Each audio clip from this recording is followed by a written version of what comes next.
This is Cooper Flagg, and this is the best all-around NBA prospect we have seen since LeBron James. And I don't mean he's going to be the best NBA prospect since LeBron. I think that's Wembanyama. I'm just talking about all-around basketball player in every aspect of the game. We have not seen somebody dominate in every aspect like him since LeBron. Before we get on, if you guys are new to the channel, subscribe. We're trying to hit 19.5k by the end of the day. And if somehow we've already hit it by the time you've seen this video, we're going for 20. Either way, we got to talk about Cooper Flagg. Cooper Flagg is with the USA Select team. And the USA Select team are there to help the USA team. They're there just to help them out, to do what they can to help them prep for the Olympics. And obviously, some of them are going to be the next up players for Team USA. Like, Amen Thompson is hooping at these select games. Brandon Pajemski's obviously there. You've got guys like Brandon Miller and Jalen Duren's there. But Cooper Flagg's impressed me so much. He has impressed me so much. Like, just take a look at some of the stuff. Like, obviously, we're seeing highlights of these scrimmages.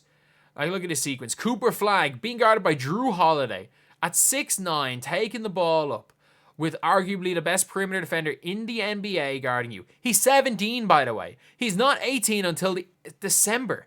Bang, in Anthony Davis's face. Like, that's crazy. Cooper Flagg is going off right here. Shooting in AD's face. Like, it's absolutely just wild what he's doing. He's like dunking. He's playing defense. He's pushing the floor.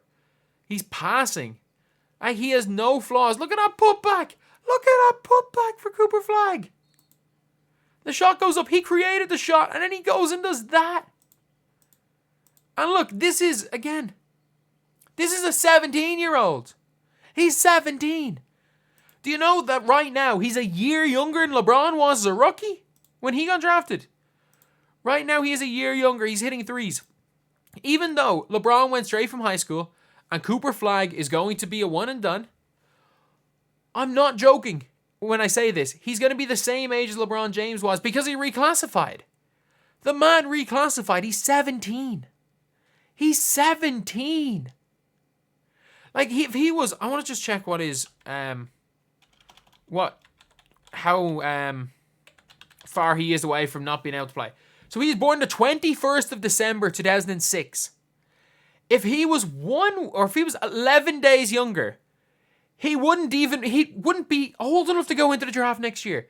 He's going to be the youngest player in the draft. He's literally a week away from being too young to be eligible for the draft. That is how young Cooper Flagg is.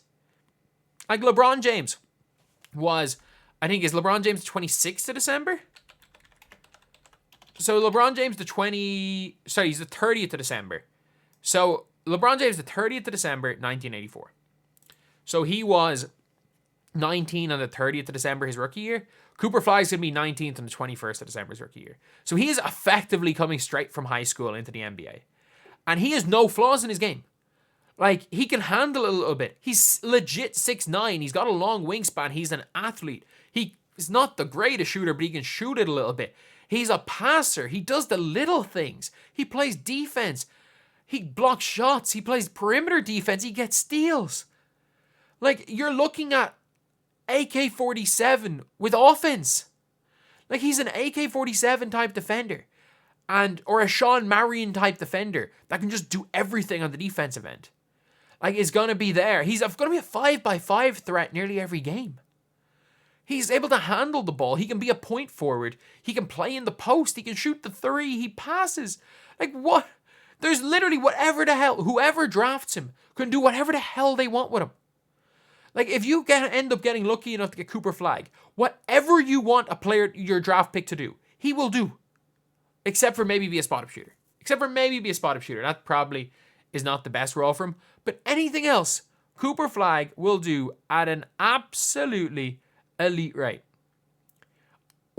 He's dominating against, I'm not going to say dominate. He's doing really well against legit the best players in the world. And you might say, oh, X, Y, and Z player aren't American. They're not there. Yeah, I mean, just it's a general statement. Against 12 of the 20 best players in the world, he is looking and going, he's going toe-to-toe with them. And realistically, he should have just finished his junior year of high school. The last time we saw this level of a player at this age, like again, he should be a junior in high school. The last time we saw a player at this level, at his age, was LeBron James. It's the truth. Wemby's a different animal. Man, 7'5".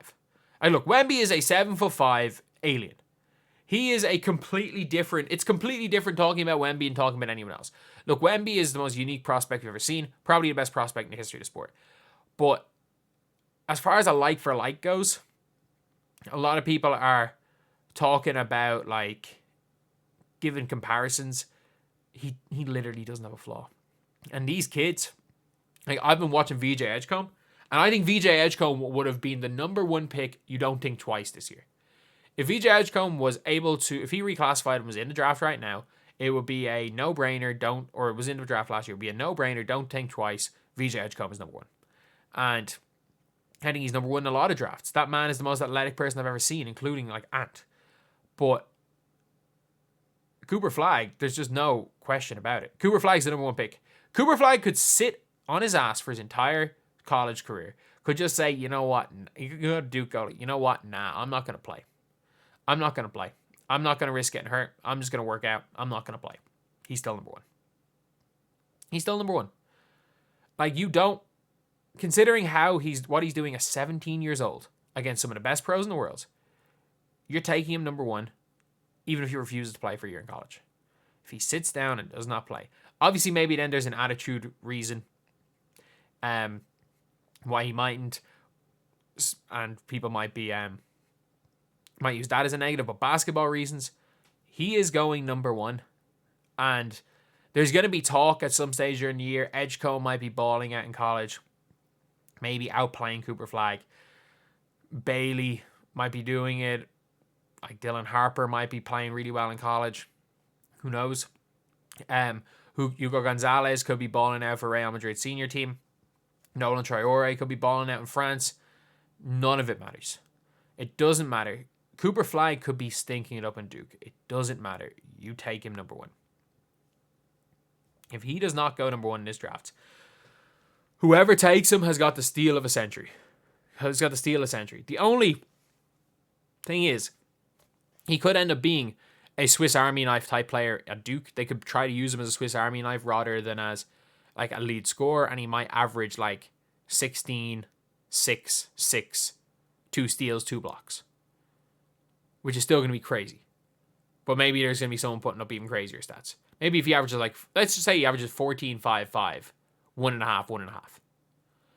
And people are like, oh, maybe he's a bit of a disappointment. Cool. He's just showed that he can do everything at the college level. He's going to do everything at the NBA level.